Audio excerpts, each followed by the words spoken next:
Hello, everyone. Welcome to episode number 23 of the For Animals, For Earth podcast. If you're joining us live, just a reminder that you can, actually, just let me ask you to comment and say hi, tell us you're here. And we would, just be excited to hear from anyone who's here with us. So I'm joined today by Steve Brown. Steve is calling in from Portland, Oregon. How actually, I haven't asked you this yet today. How is Portland today? Miserable. Oh no, really? Yeah, I'm looking out the window. So I am very lucky. I have an office that faces out. I can see Mount Hood on a good day. It's about 53 miles away or something like that. And all I can see is cloud and misery. So yeah, can't have it every day. You can't have it every day. It's interesting because I don't really know much about Portland weather at all. Man, you get spoiled living in Southern California. The most glorious summers ever because there's no mosquitoes. There's always a nice breeze, 85, 90 degrees. And then for 6 months of the year, it's misery. But okay, come and spend your money in Portland. Yeah, it's on my list. It is set up for that because we have fabulous restaurants and bars. And coffee shops. It's known for its coffee shops and its microbreweries because you've got to have something to do when it's miserable for a few months of the year. I actually kind of like that. There's something about that. I grew up in northern Indiana where it was miserable for half of the year, and I feel like it brings people together. I mean, it's cozy. I like that. It's cozy. Exactly. So our topic for today is sustainable and ethical supply chains. And I feel like if you're not doing cartwheels right now over that title, because I am, if you're not, because you're like, wait, supply chain, what? We're basically talking about the future of shopping today. And the future of shopping, I feel like gets everybody excited, even if the word supply chain isn't, ringing strong for you. Yeah, it's yawn-tastic, isn't it? Supply chains it sounds so dry and boring, and yet it is how we get everything in our lives, how it comes to our front door. Exactly, right? It's funny because I do agree that word, you kind of tune out and you're like, oh, like engineers, whatever, it just sounds boring, but it truly is what runs our world at this point. And you're looking at the future of it. And I'm so excited to talk to you about it today. So before we dig in, let me introduce you a little bit. So Steve wears many hats. You can be I got found. no hair. I need many hats. It's important. Yeah. There we go. So your main place I feel like you can be found is at the Bald Futurist, and that's baldfuturisteverywhere.com on all social media. Mm-hmm. And you're a futurist, which I think is quite possibly the coolest job title anyone could ever have. Tell us quickly, what is a futurist? What do you do? So a futurist is somebody that looks at trends, how they'll come together over time, and then basically tells stories of what will be possible in a certain time frame. So I'm not making predictions. That's a fortune teller. I don't sit in a darkened room and smoke peyote and come up with brilliant thoughts. It's a discipline where you're looking at trends, and that's people trends. What will people want in the future? How will they live their lives in the future?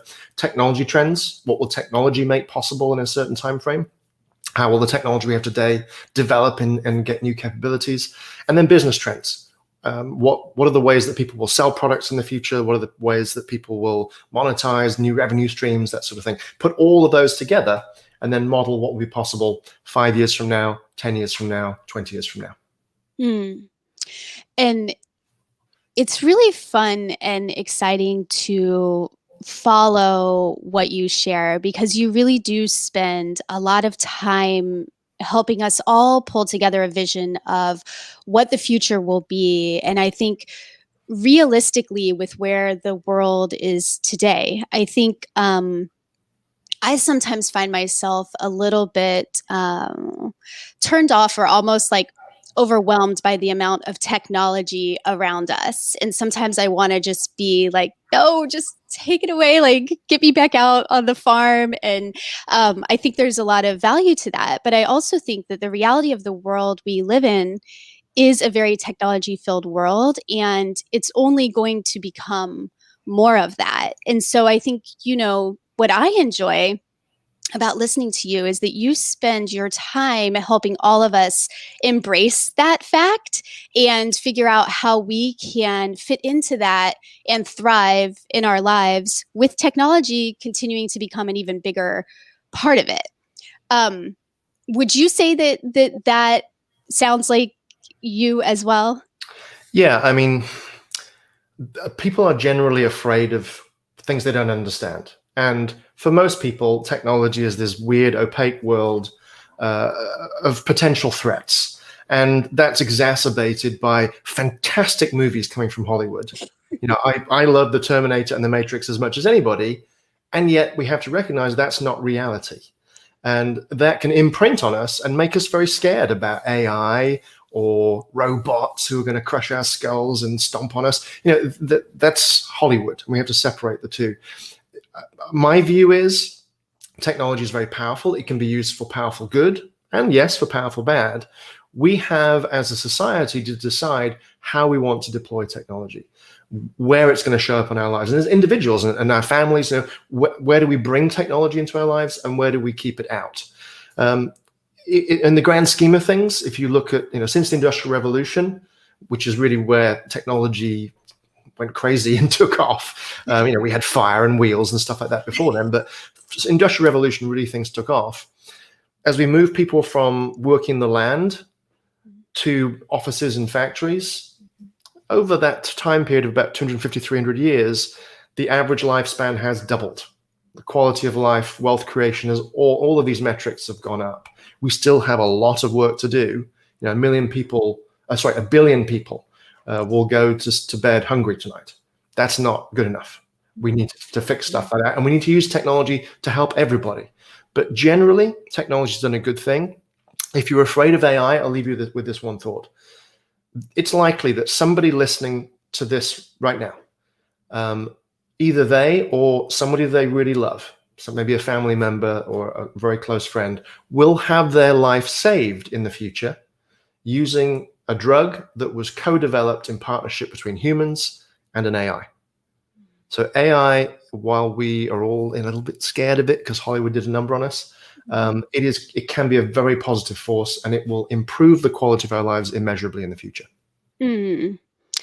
I love thinking about it in that way, and thinking of it feels like, you mentioned the 1 billion children, and I am kind of like in animal welfare all the time, and you look at all the problems that exist in the world, and sometimes it feels like there's nothing we can do. It's just headed in this like path. And what you're describing really empowers all of us to say, hey, I can be a part of leveraging technology in a way that it really can make the world a better place for people and for animals and the environment, which is what we're going to spend most of our time talking about today. I mean, all those things actually, the environment feeds into those other things, but you're really using it for a force of good with Providence Chain Network, which is your, I don't know if it's your newest project, but a newer project for you. And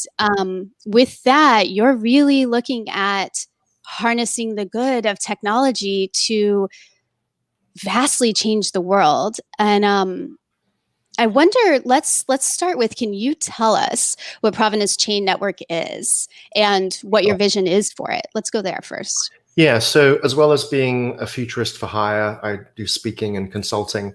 I am also a co-founder of a startup called the Providence Chain Network, theprovidencechain.com if you're interested to look it up. And the goal of that is to bring transparency to commerce, which sounds a little bit esoteric, a little bit abstracted, but what it means is making it easy for us all to know where the things we buy came from and what it took to make them.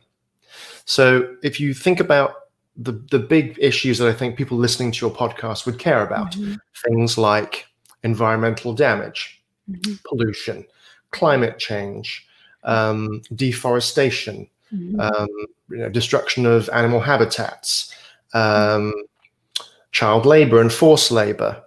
What are the things that link all of those together? very simple. Us, all of us, and our behaviors and the things that we buy. Now, I can't blame all of us because the supply chains that deliver the products into our lives are somewhat opaque. Very often, you don't know the implications of the thing that you just bought. You can't tell, was that made with tiny little hands? Was it made after, from land that was cleared and destroying rainforest? It's very hard to understand and link back to the impact that the products that you have, that you buy, have. So the goal of the Providence Chain Network is to build a mechanism so that consumers can start to see back down the supply chain, or back up the supply chain is the way it's the term of art they use in the industry. So look up the supply chain and start to be able to buy your values. So the vision that we have is that you will have an application on your phone, ultimately maybe something that even just goes into your glasses. So when you pick up a product and look at it, it will be able to tell you, is this consistent with my values? So those values could be simple things, simple requirements that you have, like, I don't want products that have peanuts in them because my kids are allergic. Or I don't want things with gluten in them because I have a problem digesting them. It could be simple stuff like that. It could be, I don't want things from brands that aren't carbon neutral. I don't want products that you can't guarantee to me and prove that they weren't made with child or forced labor. So you can start to imprint your values, and we want to provide people a tool to help them make those decisions and make more informed decisions so they can live their values and essentially vote with their wallets. It sounds like a dream come true. I mean, I try to shop in a lot of those ways right now, and I know that a lot of listeners do as well. And it's not so easy. You spend hours and hours, researching brands that are transparent and tell you their supply chain. But even with them, they don't always know. Even brands that are trying really, really hard, they still don't know exactly where something was grown or who exactly processed it in the beginning, but take a piece of clothing before it became a thread, or how exactly in the factory did it become a thread, and what impact did that have? Yeah. And that's just clothing. And then, like you said, food and in electronics. I mean, it's just every product. And I say it sounds like a dream come true because I remember the days where I used to go into a store, or I went into the mall and I went shopping and I just picked what I wanted based on what I liked. And I haven't done that for a really long time because I'm so concerned with the background on the piece that I end up, like I said, searching online, and it's a difficult process. And it makes me feel excited to think in, I don't know, 15, 20 years, maybe sooner, maybe later, that I would have that ability to just look at all these products in front of me and say, okay, where'd you come from? Where'd you come from? And inevitably, it's going to transform everything, right? And every single product will inevitably become ethically and sustainably sourced, because when you're creating a tool like this and you're allowing people to have that knowledge to make their decisions, it's going to change accountability in the way products are made. And I think that's a lot of the vision that you have, right? So yeah. What I know there are things built into this that incentivize businesses to get on board and to sign up and become a part of it. I wonder if you can talk about that a bit. Sure. So in addition to giving visibility to consumers, as you hinted just a moment ago, it's not, supply chains for brands can be opaque. Most brands don't make their own products. They outsource them to manufacturers, and they can have supply chains that are 5 or 6 layers deep. And so you're going through, multiple suppliers and brokers all the way back to, where did the cotton come from? Where was it grown to make the fabric that went into the shoe that went onto the shelf and into my home for me to run with? Being able to think through all of those stages, you have to reveal that information not just to consumers, but to brands, because brands are making promises to consumers. and they want to be able to stand behind and keep those promises. Mhm. But supply chains today are remarkably old school. Some of them are still running on paper and handshakes. Mhm. And so there's no, true digital sort of trail of Mhm. information. That's what we're trying to create with the Providence chain, is a way of providing evidence of claims. So today, the whole system is run based on claims. I claim that there were no children in my factory. Mhm. I claim that there are no peanuts. And Mhm. there might be inspectors that come and help with that, and there's documentation you can provide. But we Mhm. want to build a system of evidence that allows a facility to say, here's the proof. And there's different levels of evidence. There's I claim is the simplest level of evidence. There's here's some documentation that I'm providing that attests that I am doing things right. Here is a certification that shows an external auditor came in and checked that what I said was true is true, all the way up to real-time data. So using sensors to be able to get eyes on a facility, and maybe it's a smart camera that's watching a production line to see what's going on. Maybe it's the badge in information to validate that people walking into the facility are all of the certain age. So being able to get real-time data, so it's not just documentation. So there's an evidence levels, Mhm. but you also want a mechanism to make people provide their evidence, or not to make them, but to incentivize them to provide their evidence. Mhm. So we also have on the other side an incentive engine that provides small incentives so that a brand can say, hey, Mr. Supplier, I want you to provide these levels of documentary evidence to me to prove that you're doing the right thing. And in return for that, if you provide this evidence, then I'll give you a little something. And there's a mechanism to make that happen. In addition to that, you can use incentives to start to improve the quality of what people deliver. So you might incentivize people for delivering stuff on time. You might, this happens a lot. You order 500 things and 498 turn up, or 502. Mhm. It's just the supply chains are so flaky. So being able to incentivize people for actually delivering against what they promise, the quality that they delivered, but maybe also to improve the way that they do things. So maybe you would put an incentive that says, hey, if you can prove to me that you have a fair gender pay policy and you're meeting your stated diversity goals, I'll give you a little something. If you can prove to me that you are offsetting all of your energy and that you're carbon neutral, I'll give you a little something. So you have this mechanism to start to ratchet up the requirements that you have on your suppliers. And the same thing is true of consumers. Consumers are going to buy things that match their values. And with this incentive capability, brands can then project those values down, up through the supply chain to their suppliers. It is an alignment mechanism. So it's a very powerful tool that brands can use to assure compliance so that they can keep their promises. And if you're a brand manager, one of the things that makes you not sleep well at night is worrying that one of your suppliers is not going to do what they said they would do, that product is going to get through to a consumer and either make them sick, or it's going to cause a safety issue, or just be revealed as not being what they say. For example, some big food company was caught. They were making claims that a juice they were selling was non-GMO, and it was found out that, guess what? There was GMO fruit in that juice, and they got taken to court. That is not something you want as a brand manager. Right. So this is a mechanism so that everybody in the supply chain can be fair and honest and open. And it's turning a system based on claims into one based on evidence. Everybody knows what's happening. I was thinking as you were talking,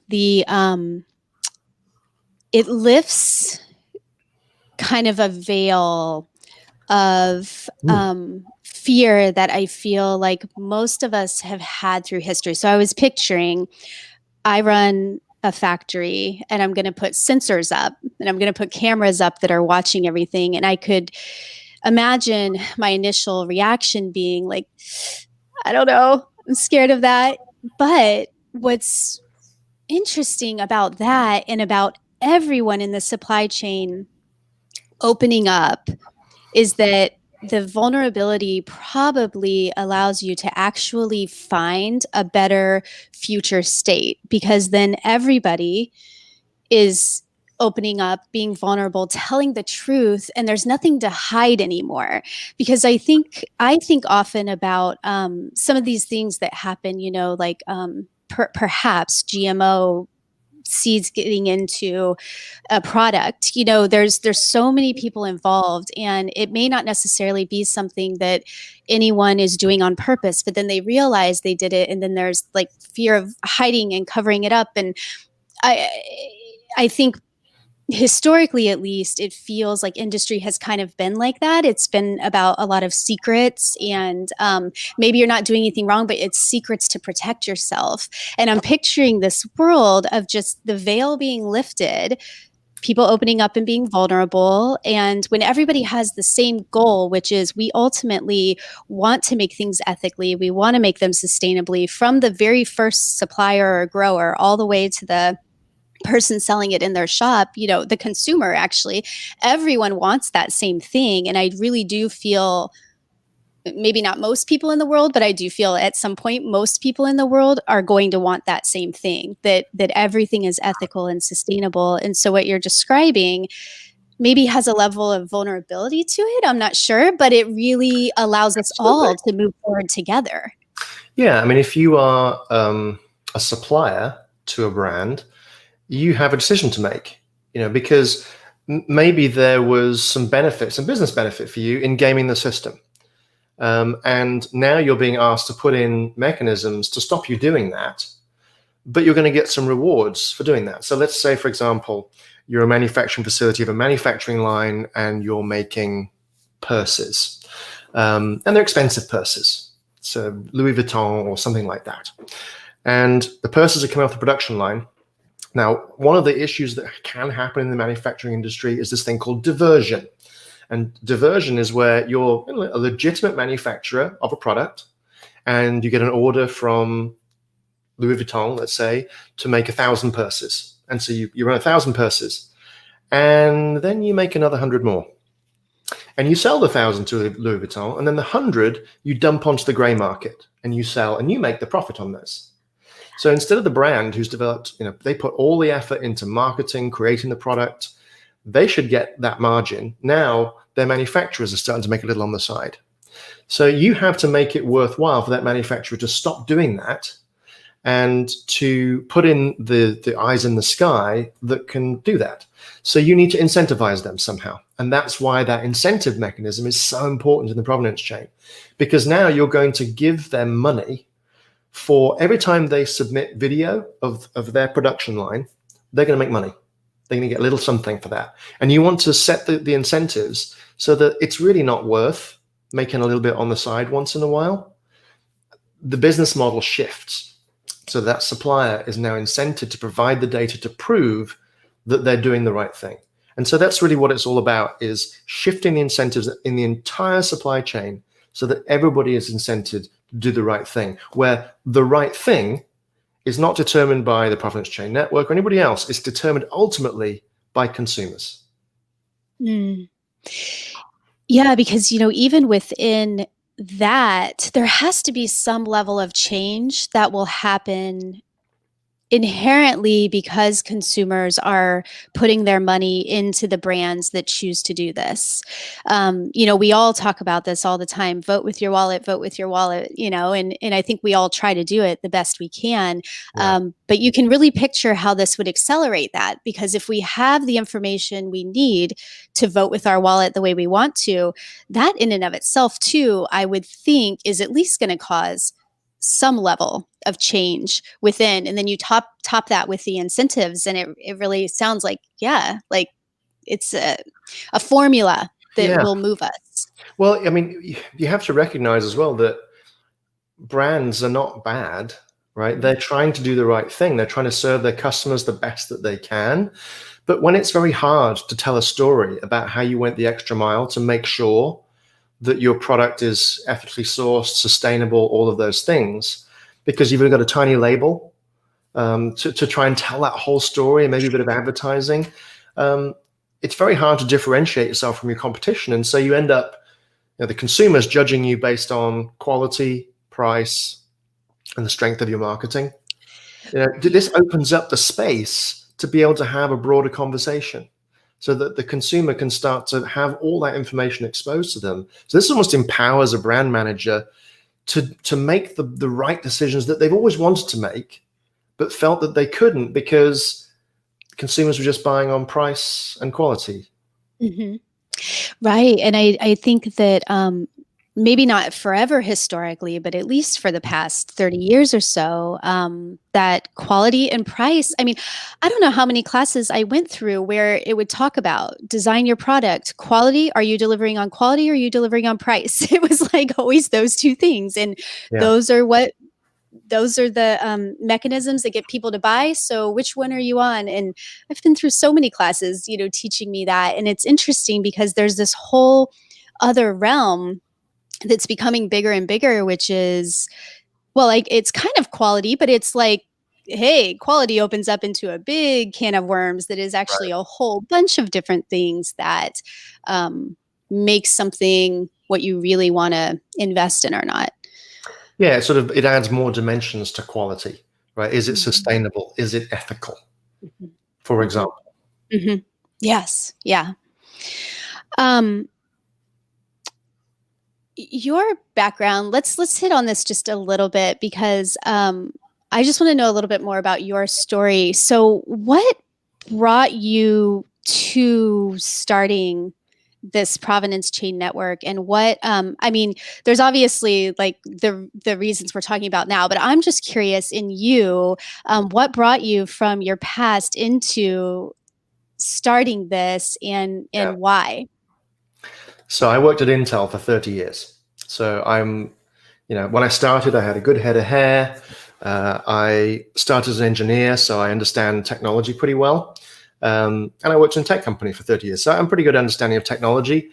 I spent a lot of my time at Intel on the strategic planning side. So thinking about the world 5-10 years out.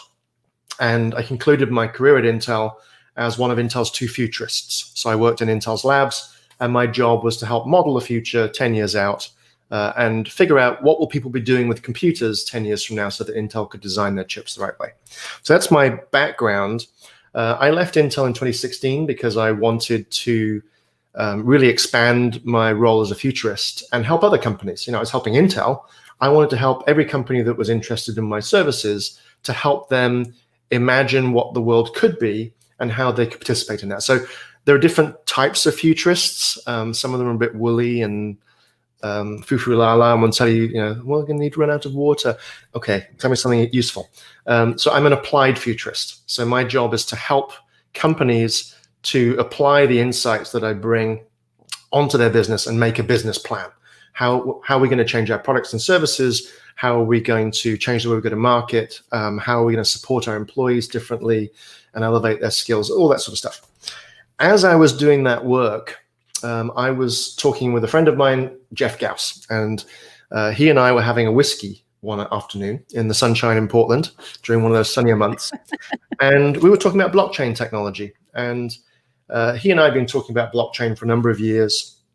And he had actually started the Oregon venture blockchain startup group that was helping companies to embrace blockchain technology to solve real business problems here in the state of Oregon. And we were just shooting back and forth and talking about supply chains. And that's where this idea was born. I didn't think too much of it because I have lots of conversations like that with lots of people. And, I was drinking whiskey, so you soon forget what you talked about. But Jeff ran with it, and he decided he wanted to build this startup. And so I jumped in with both feet because I have cared about environmental issues for as long as I can remember, and I'm old now. I have books on the shelves behind me here about climate change that were written in the early 2000s. I've been on this for a while, and I've been thinking about this issue for a while. How can we help? What could we do to make a difference to this huge intractable problem, or seemingly intractable problem?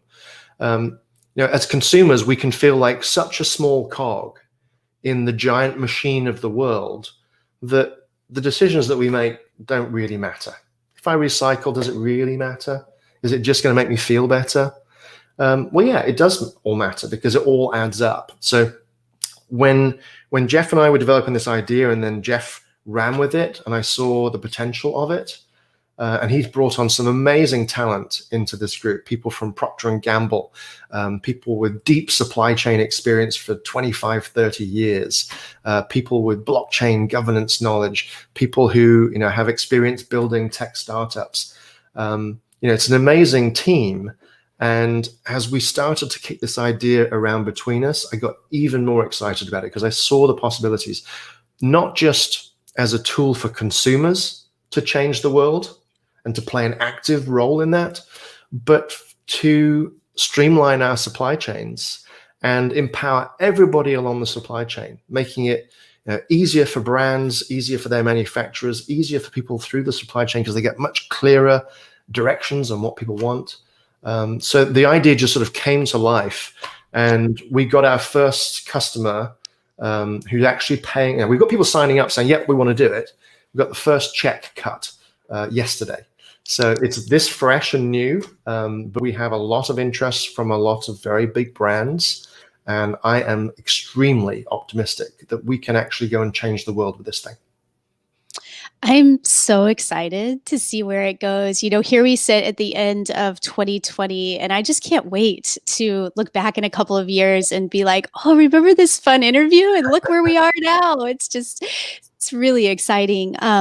I think an element of it too that we haven't talked, but that really excites me is I feel like this really kind of penetrates through the entire world. Like this isn't a United States thing, or it really can improve lives in every part of the world because the supply chains really do impact every part of the world. So it really is exciting to think where it's going to be in the next few years, and then many years from now.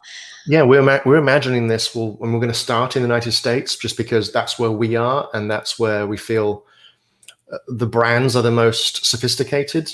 It'll be Europe next, but of course, supply chains are already global. They're already very interconnected. So when we start on something here in the United States, it's quickly going to spread its tendrils into Asia and beyond. And we're looking at everything from apparel and footwear through food, ultimately. And when we're looking at satellite parts and rocket parts, if you're an astronaut and you're going up in a rocket, you want to know that the 300,000 parts that make up that rocket ship, you want to know that they came from good sources and not counterfeit, which happens a lot, it turns out.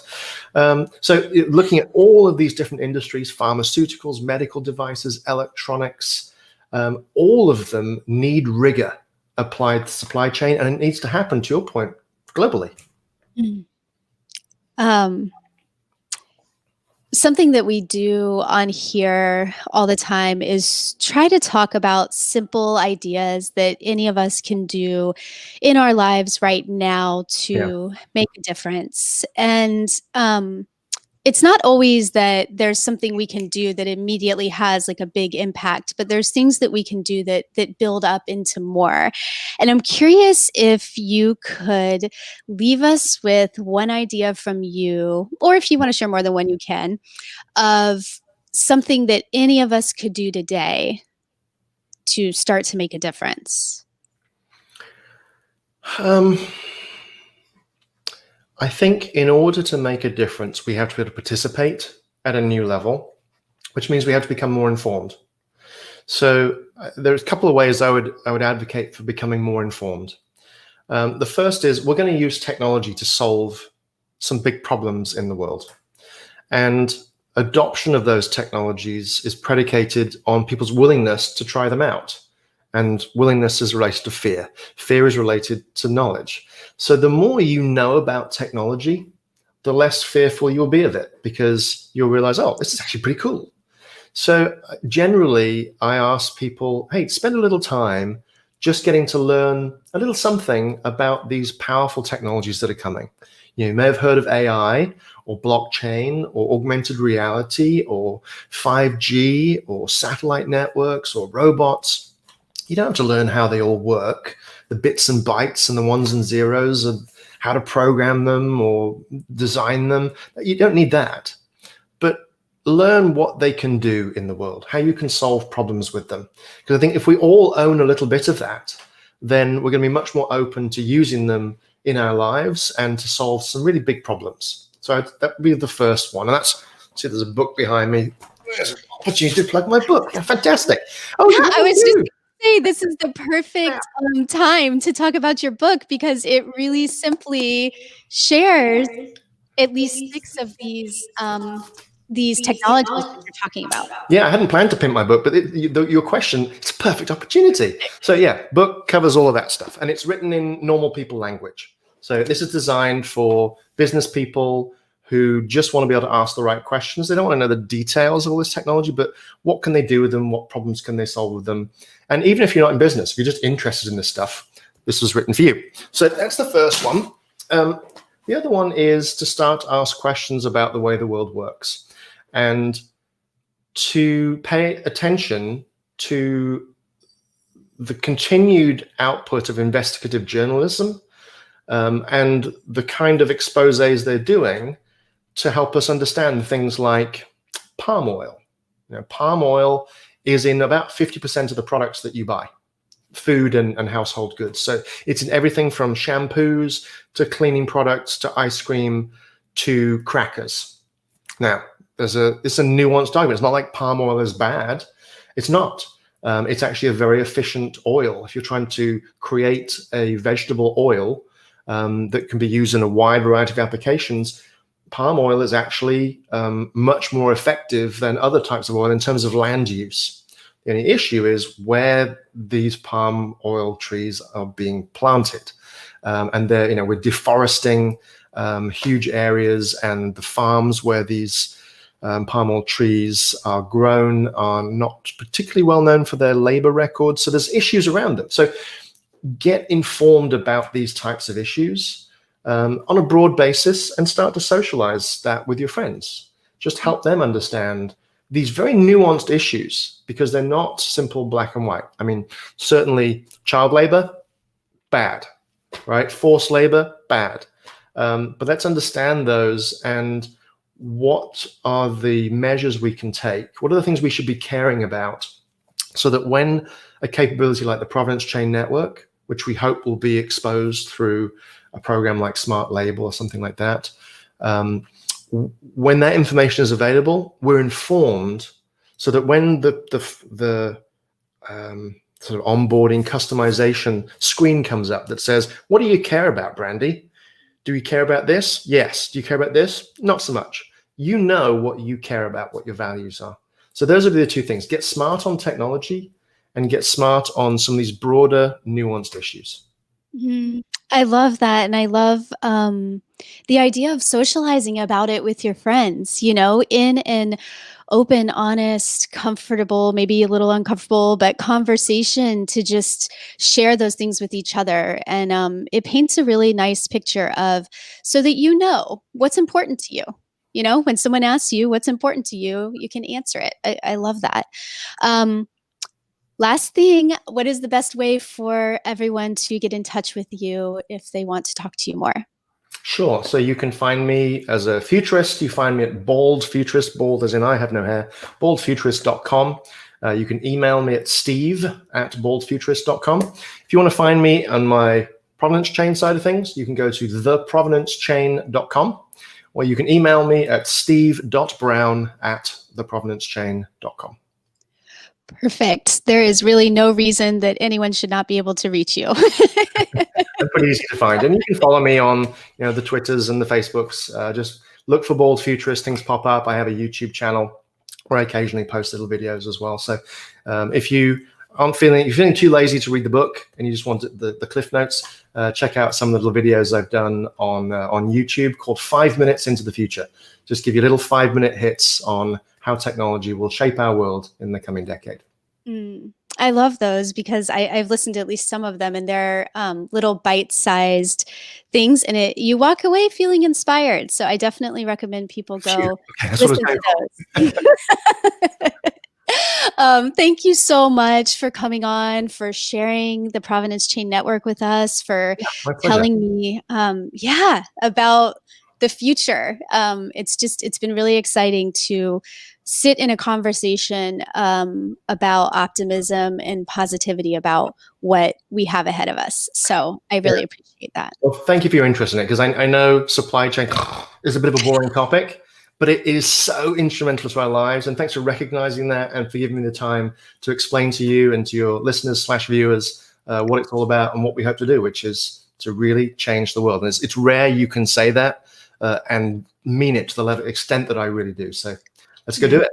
Yes, and let's do it together. So, yes, thanks you so much. Thanks, We Randy. will see you all soon. Bye.